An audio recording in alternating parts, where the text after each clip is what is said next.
ples gimnazije.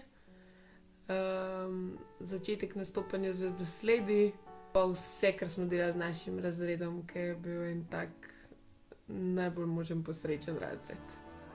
Smo šli z razredom 5 v Ljubljano in s tem smo zbrali denar za vse tiste, ki so v finančni stiski.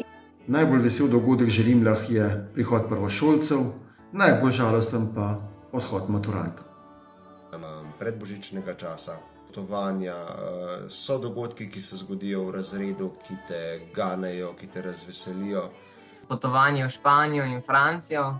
Petje na ladjici v Benetke, preigrane igre na avtobusu od Rokovo, Godlaka, Enke, Osla.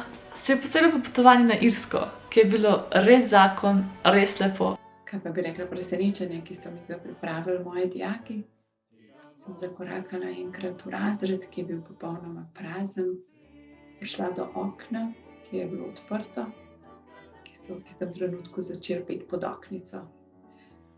Ni mi uspelo skriti, da praznujem rojstni dan. Profesorica Mija in profesor Janez in njuno oponašanje račk ob neki avtocesti. In potem obcestni stebriček SOS, ki nas je vprašal, ali nam lahko kako pomaga. Potovanje v Italijo v prvoletniku. Rogle.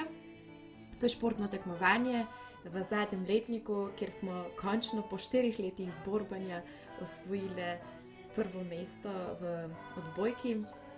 Sošolci smo šli graditi jez poleti in pa smo se odkopali v Želimlščici. Cerskih dogodkov v Želimlah je ogromno. Recimo božičnica, plesi, adventni venčki, a pa izid prebliska v druge številke v našem prvem letniku.